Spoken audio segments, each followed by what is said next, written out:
El vampiro de Montparnasse. La historia real del sargento François Bertrand. París, 1847. La ciudad de la luz dormía bajo un velo de niebla mientras sus cementerios guardaban en silencio los secretos de los muertos. Pero algo perturbaba ese silencio eterno. Algo que no debería existir fuera de las páginas de las novelas góticas que tanto fascinaban a la sociedad francesa de la época. Los guardianes de los camposantos comenzaron a encontrar, con horrorosa regularidad, tumbas abiertas, ataúdes destrozados y cuerpos profanados de una manera que ningún ser humano cuerdamente debería desear hacer. París, acostumbrada a revoluciones, guillotinas y epidemias, estaba a punto de conocer un terror completamente diferente. Uno que no venía del caos político ni de la naturaleza, sino de las profundidades más oscuras de la mente humana. Y lo peor de todo era que nadie sabía quién, o qué, se escondía detrás de aquellos crímenes abominables. Todo comenzó de manera casi imperceptible, como suelen comenzar las pesadillas más duraderas. En el otoño de 1847, los trabajadores del cementerio de Montparnasse llegaron una fría mañana a su jornada habitual y encontraron algo que los dejó sin palabras. Una tumba había sido abierta durante la noche. No era un trabajo descuidado ni apresurado. Alguien había cavado con una determinación metódica y aterradora, removiendo la tierra con tal fuerza que las marcas en el suelo sugerían una energía casi animal. El ataúd había sido arrancado de su lugar de descanso eterno y el cuerpo en su interior, el de una joven mujer fallecida apenas días antes, había sido sacado y manipulado de maneras que los trabajadores se negaban a describir con detalle. El incidente fue reportado a las autoridades locales con cierta discreción. París era una ciudad que ya cargaba con suficientes escándalos políticos y sociales en aquella época convulsa.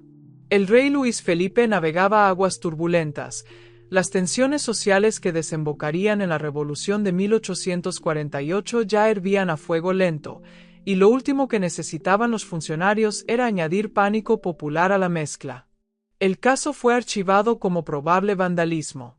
Quizás ladrones de tumbas buscando joyas. Quizás estudiantes de medicina en busca de cadáveres para sus prácticas, algo que, dicho sea de paso, no era inaudito en la época. Sin embargo, los meses siguientes demostraron que no se trataba de nada tan mundano. Las profanaciones continuaron. Una semana después, otra tumba abierta. Luego otra. Luego dos en la misma noche. El patrón era consistente y perturbador, siempre mujeres jóvenes, siempre tumbas recientes, siempre el mismo nivel de brutalidad metódica. Los cuerpos no eran simplemente desenterrados. Eran mutilados de maneras específicas que sugerían algo más allá del vandalismo ordinario, algo que tenía que ver con una compulsión profunda y oscura que los investigadores de la época no tenían las herramientas conceptuales para comprender. Los trabajadores de los cementerios comenzaron a hablar entre ellos en voz baja. Las teorías que circulaban eran inevitablemente sobrenaturales, porque en el París de mediados del siglo XIX, cuando la ciencia médica aún no había desarrollado el vocabulario para describir ciertos estados mentales, lo sobrenatural era a menudo la única explicación disponible para lo inexplicable. Se hablaba de vampiros. Se hablaba de brujos. Se hablaba de pactos con el diablo. Y aunque las mentes ilustradas de las ciudades estimaban tales habladurías como superstición popular, la verdad era que nadie tenía una explicación mejor. El año 1848 llegó con la Revolución de Febrero que derrocó a Luis Felipe e instauró la Segunda República Francesa. París estaba en llamas políticas, con barricadas en las calles y discursos apasionados en cada esquina. Pero mientras la ciudad peleaba por su futuro político, algo seguía profanando sus cementerios con una regularidad que comenzaba a resultar imposible de ignorar. Para entonces, las autoridades habían comenzado a tomarlo más en serio. No porque hubiera nuevas pistas, sino porque la magnitud del problema ya no podía ocultarse. Los cementerios afectados no eran solo Montparnasse. El cementerio de Père-Lachaise, el más famoso de París, también había sufrido profanaciones. El de Saint-Parnasse, el del norte de la ciudad. Era como si el perpetrador se moviera por París con libertad total, sin miedo a ser atrapado, sin dejar rastros claros, sin respetar ningún límite geográfico. Los investigadores de la policía parisina, que ya comenzaban a desarrollar métodos más sistemáticos de investigación criminal gracias en parte al trabajo pionero de figuras como Eugène-François Bidoux décadas antes, se encontraban completamente desconcertados. ¿Cuántas personas podían estar involucradas? ¿Era una organización? ¿Un culto? Los rituales, si así podían llamarse, tenían una consistencia que sugería una sola mente detrás de ellos, pero la escala geográfica parecía imposible para un solo individuo. Y luego estaba el tema de la fuerza. Los ataúdes no eran simplemente abiertos. En varios casos, habían sido literalmente arrancados de la tierra con una violencia que requería una fuerza física extraordinaria. Las tapas de algunos féretros mostraban marcas que sugerían que habían sido abiertas a pura fuerza bruta, sin herramientas. Las murallas de los cementerios, en los casos donde el acceso había sido claramente desde el exterior, mostraban señales de que alguien había escalado sobre ellas con una agilidad que dejaba a los investigadores perplejos. No había marcas de escaleras. No había cuerdas. Solo las marcas de unas manos y pies que parecían haberse adherido a la piedra con una facilidad sobrehumana. Las familias de las víctimas, es decir, de los cuerpos profanados, comenzaron a exigir respuestas. Imagine el horror de descubrir que su ser querido, ya muerto, no podía descansar en paz. Que la tumba que habían visitado llorando apenas días antes había sido violada durante la noche. Que el cuerpo de su madre, su hija, su hermana, había sido sacado de la tierra y sometido a actos que ningún policía se atrevía a describirles con detalle. La presión pública sobre las autoridades era creciente e imposible de ignorar. Fue en algún momento de 1848 cuando las autoridades decidieron que ya era suficiente. Se diseñó una operación especial para atrapar al profanador de tumbas. El plan inicial era relativamente sencillo: aumentar la vigilancia nocturna en los cementerios más afectados. Se contrataron guardias adicionales. Se organizaron patrullas. Se instalaron algunos sistemas básicos de alerta. Pero noche tras noche, los guardias volvían con los mismos reportes desconcertantes. Habían estado atentos, habían vigilado, y sin embargo, las profanaciones continuaban. Era como si el perpetrador supiera exactamente dónde estaban los guardias y los evitara con una precisión sobrenatural. Algunos de los guardias nocturnos comenzaron a hablar de sentir una presencia, de ver sombras que se movían con una velocidad anormal entre los mausoleos, de escuchar sonidos que no podían identificar, sonidos que describían como mezcla de llanto y gruñido animal, pero que desaparecían en el momento en que se acercaban a investigar.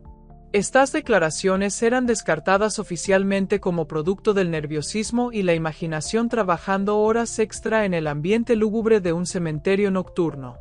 Pero en privado, más de un investigador admitía que algo no cuadraba.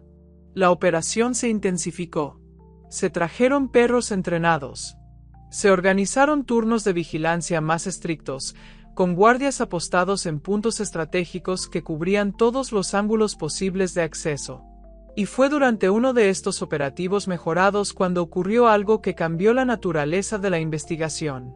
Un guardia nocturno que patrullaba los límites del cementerio de Montparnasse escuchó un ruido inusual proveniente del interior.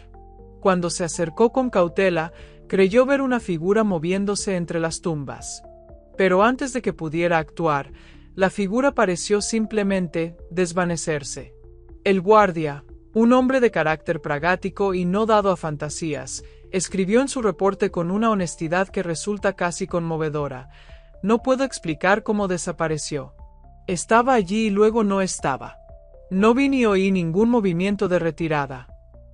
Este tipo de reportes se acumularon durante meses, creando una imagen cada vez más inquietante de un perpetrador que parecía poseer capacidades que desafiaban la lógica ordinaria. Hacia 1849, con la investigación estancada y la presión pública en su punto máximo, las autoridades tomaron una decisión radical que reflejaba tanto su desesperación como el ingenio tecnológico de la época. Se decidió instalar trampas mecánicas en los cementerios más vulnerables. El sistema más sofisticado combinaba dos elementos. Por un lado, alambres tensados estratégicamente entre tumbas y estructuras, conectados a sistemas de alarma que alertarían a los guardias en el momento en que alguien los tocara. Por otro lado, y esto era lo verdaderamente extraordinario, se instalaron fusiles automáticos, dispositivos mecánicos que disparaban automáticamente cuando se activaban los alambres trampa. Era una tecnología de seguridad que hoy nos parecería brutal, pero que en el contexto de la época representaba el límite de lo que la ingeniería podía ofrecer. El diseño de estas trampas fue cuidadoso. Se estudiaron los patrones de las profanaciones anteriores para identificar los puntos de acceso más probables. Se analizaron las tumbas que habían sido violadas para entender las preferencias del perpetrador. Se intentó crear un mapa predictivo de sus próximos objetivos.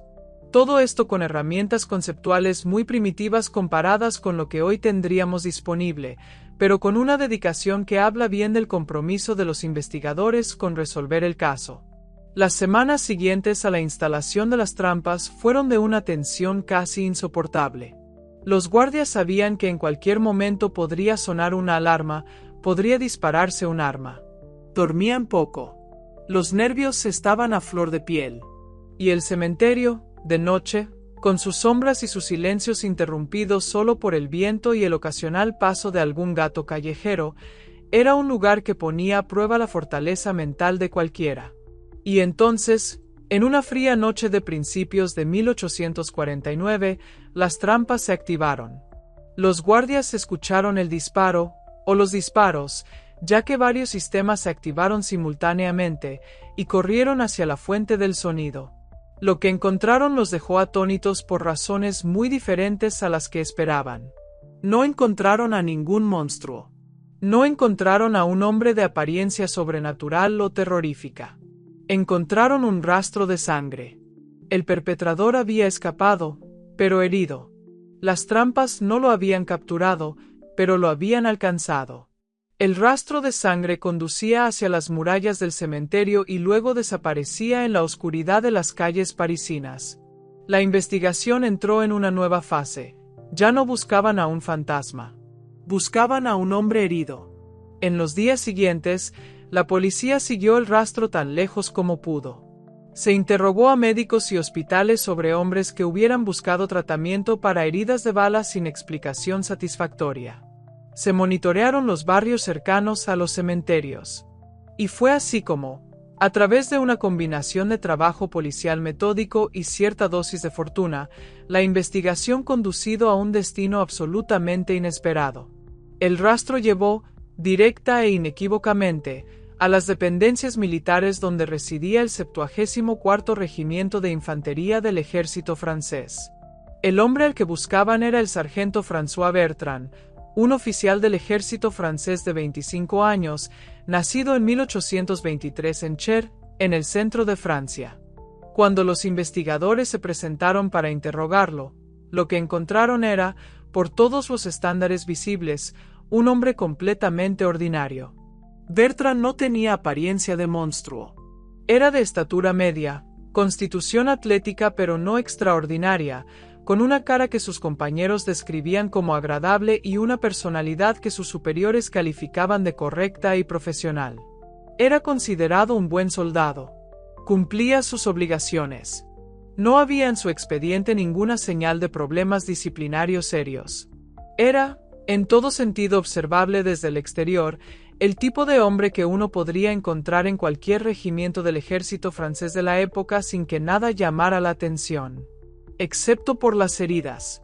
Cuando le examinaron el cuerpo, encontraron exactamente las heridas que esperaban, impactos de bala consistentes con los que habría causado el sistema de trampas del cementerio. Bertrand, herido. No había buscado atención médica externa por razones que pronto quedarían claras. Había tratado sus propias heridas como mejor había podido, esperando quizás que el dolor remitiera o que nadie conectara los puntos. Ante la evidencia, Bertrand confesó, y lo que dijo en esa confesión cambiaría para siempre la manera en que la sociedad francesa, y eventualmente el mundo occidental, pensaba sobre ciertos estados de la mente humana.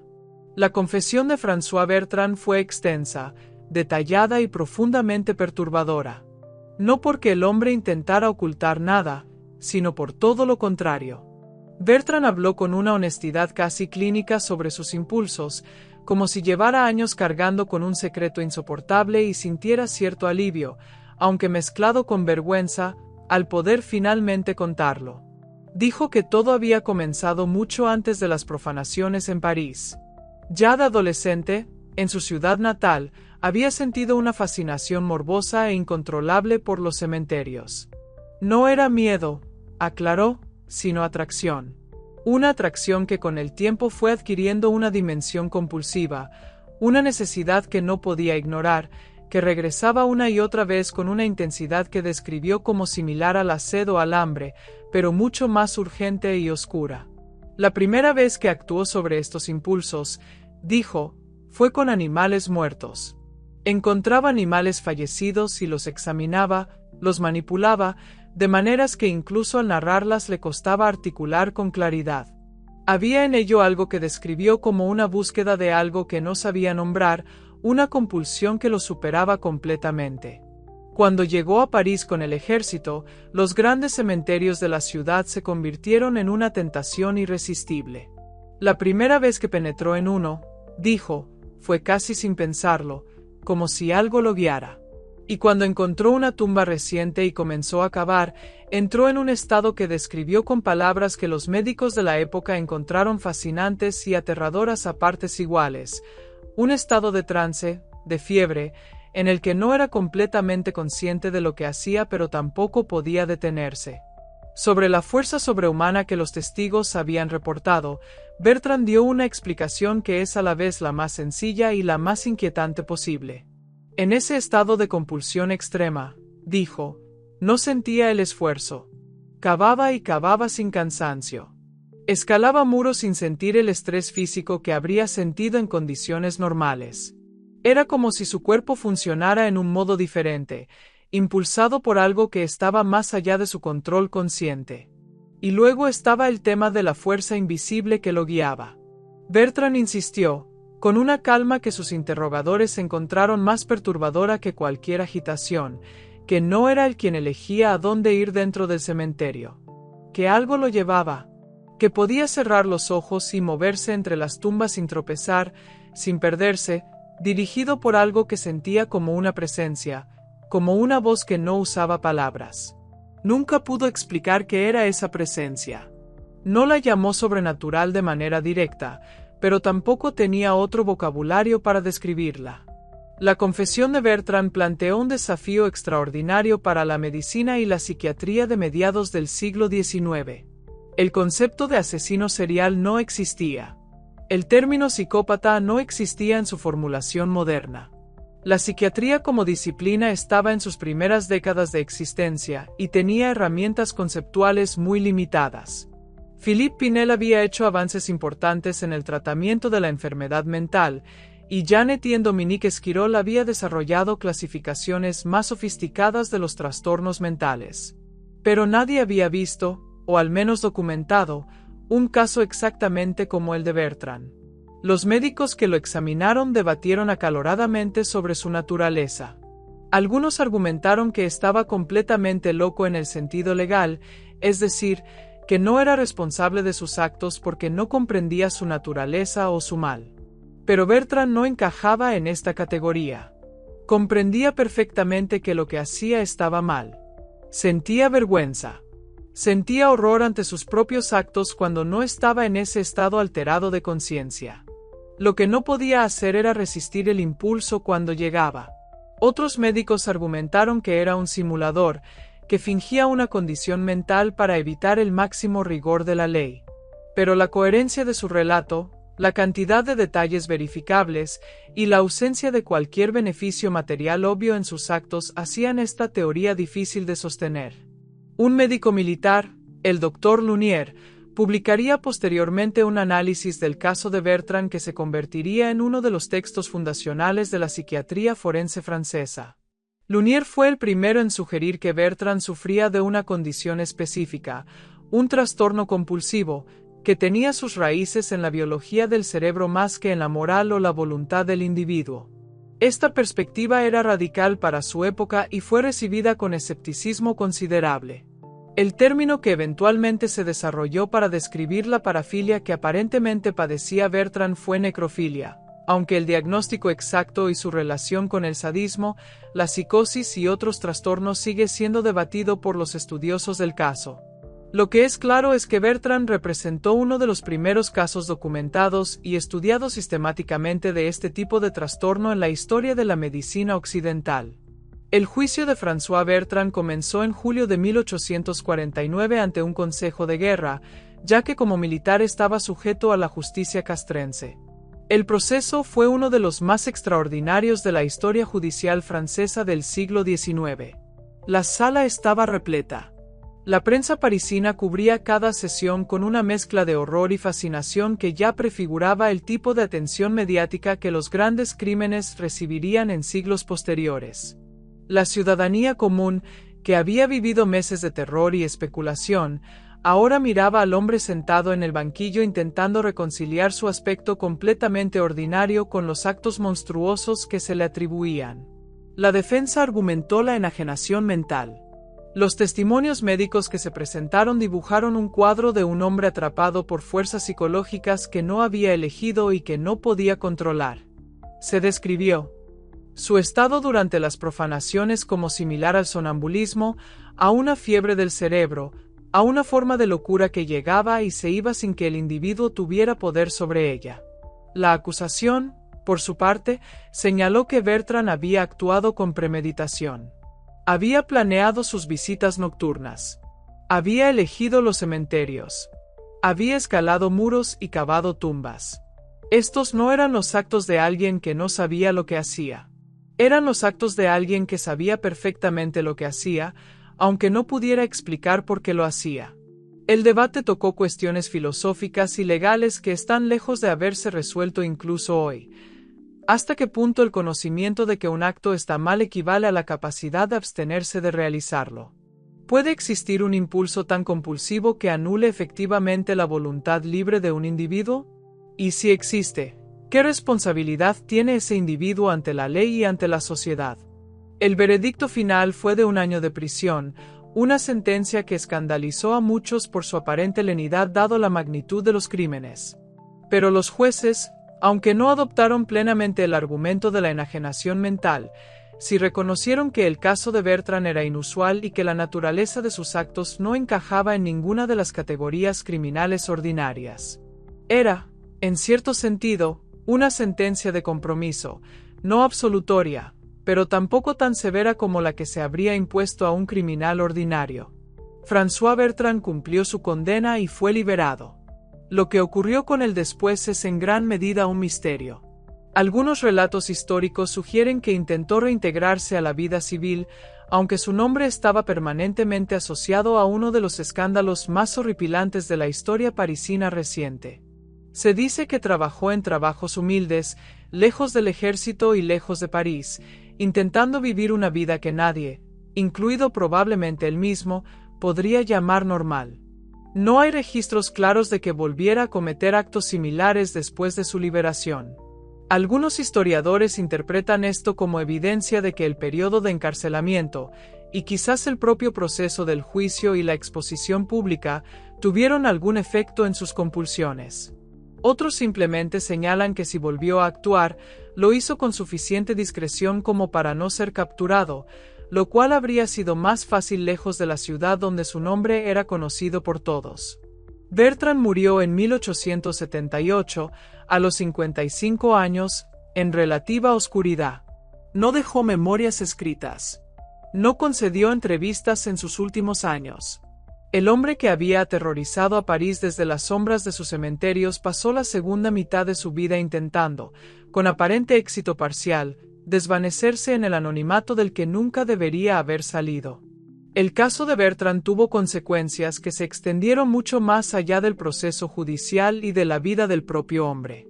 En el campo de la psiquiatría, el caso se convirtió en un texto de referencia fundamental.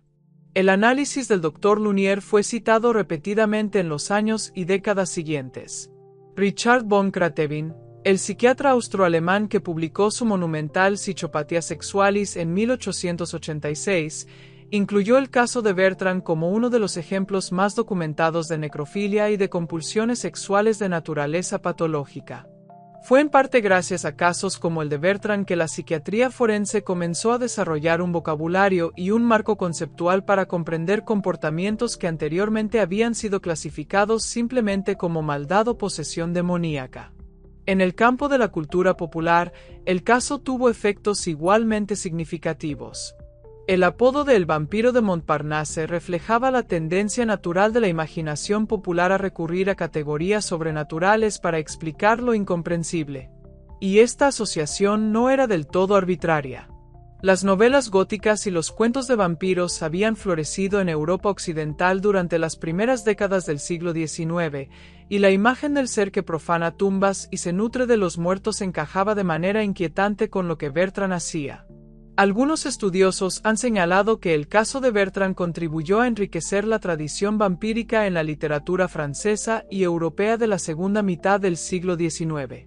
El vampiro como figura literaria se volvió más psicológicamente complejo después de casos como el de Bertrand, porque la realidad había demostrado que los horrores que la ficción atribuía a criaturas sobrenaturales podían ser perpetrados por seres humanos perfectamente ordinarios en su apariencia. Y luego estaba la pregunta de la fuerza invisible, ese elemento de la confesión de Bertrand que más resistía a la racionalización. Los médicos que lo trataron tenían varias teorías. Algunos hablaban de estados disociativos, de momentos en que la conciencia ordinaria se suspende y el individuo actúa impulsado por fuerzas que percibe como externas pero que son en realidad internas. Otros sugerían que el estado de excitación extrema en que Bertrand operaba simplemente abolía su percepción normal del esfuerzo físico, permitiéndole rendir a niveles que en condiciones normales habrían sido imposibles. Ninguna de estas explicaciones satisfacía completamente, y el misterio de cómo un hombre de constitución ordinaria había logrado escalar muros y cavar tumbas con esa eficiencia sobrenatural permanece, en algún nivel, sin resolver. El caso de Bertrand es fascinante no solo por lo que dice sobre un individuo perturbado, sino por lo que revela sobre la sociedad que lo produjo y la que intentó juzgarlo. La sociedad parisina de mediados del siglo XIX se encontraba en un momento de transición profunda entre dos maneras de entender el mundo. Por un lado, la Ilustración y sus herederos habían establecido la razón y la ciencia como los árbitros supremos de la realidad. Por otro lado, el romanticismo había reafirmado el poder de lo oscuro, lo irracional, lo que se resiste a la explicación ordenada. El caso de Bertrand se ubicó exactamente en esa tensión. Un hecho real, verificable, que sin embargo desafiaba la capacidad explicativa de la ciencia disponible y que la imaginación popular persistía en interpretar en términos sobrenaturales. Revela también los límites del sistema de justicia de la época para manejar casos que no encajaban en las categorías binarias de cuerdo/loco, culpable/inocente, criminal/víctima. Bertrand era claramente todas estas cosas simultáneamente, y la sentencia de 1 año de prisión, aunque inadecuada en muchos sentidos, reflejaba una honestidad implícita sobre la incapacidad del sistema para lidiar con una complejidad que superaba sus marcos conceptuales. Y revela, finalmente, algo sobre la naturaleza humana que sigue siendo incómodo reconocer: que los horrores más profundos no requieren lo sobrenatural, que pueden habitar en el cuerpo y la mente de personas que parecen completamente normales, que cumplen sus obligaciones sociales y profesionales, que no tienen cuernos ni colmillos ni ningún signo exterior de su diferencia interior. Que el monstruo puede ser el hombre que vive en el cuartel de al lado, que saluda correctamente por las mañanas y parece un buen soldado. Hoy, más de 170 años después de los sucesos que sacudieron a París, el caso del sargento François Bertrand ocupa un lugar peculiar en el imaginario cultural y en la historia de la medicina. Es recordado en los manuales de psiquiatría forense como uno de los primeros casos documentados de necrofilia y de comportamiento compulsivo sexual de naturaleza patológica. Es citado en los estudios sobre la historia del concepto de asesino serial como un precursor, un caso que prefiguraba la categoría antes de que la categoría existiera. Es mencionado en los análisis de la tradición vampírica como uno de los hechos reales que alimentaron la mitología literaria. Los cementerios de París siguen siendo algunos de los más visitados del mundo. Père Lachaise, con las tumbas de Oscar Wilde, Jim Morrison y Edith Piaf, recibe millones de turistas al año. Montparnasse guarda los restos de Simone de Beauvoir, Jean-Paul Sartre y Samuel Beckett. Pocos de los visitantes que pasean por sus elegantes avenidas arboladas saben que esos mismos recintos fueron, en las noches de 1847 a 1849, el escenario de uno de los dramas más oscuros y enigmáticos de la historia parisina. Las tumbas que Bertrand profanó fueron restauradas. Los cuerpos que desenterró fueron devueltos a su descanso. Los muros que escaló con esa agilidad inexplicable siguen en pie, un poco más altos y seguros después de las modificaciones realizadas a raíz del caso, pero fundamentalmente los mismos muros de piedra que conocieron el paso de un hombre que llevaba dentro de sí algo que la ciencia aún no había aprendido a nombrar. Y la pregunta que Bertrand planteó con su existencia, esa pregunta incómoda sobre los límites de la voluntad humana, sobre la diferencia entre el mal que se elige y el mal que se padece, sobre cómo la sociedad debe responder cuando alguien hace cosas terribles impulsado por fuerzas que están más allá de su control consciente. Esa pregunta sigue sin tener una respuesta completamente satisfactoria. El vampiro de Montparnasse nunca fue un vampiro. Fue algo más perturbador. Un hombre ordinario habitado por impulsos extraordinariamente oscuros. Y eso, en cierta forma, es mucho más aterrador que cualquier criatura de la noche que la imaginación humana haya podido concebir. El caso del sargento Bertrand fue estudiado por el psiquiatra belga Joseph Ghislain y citado extensamente por Richard von Kratevin en Psychopathia Sexualis 1886. Contribuyó directamente al desarrollo de los primeros marcos clínicos para entender las parafilias y los trastornos compulsivos de naturaleza sexual, y es considerado un caso fundacional en la historia de la psiquiatría forense occidental.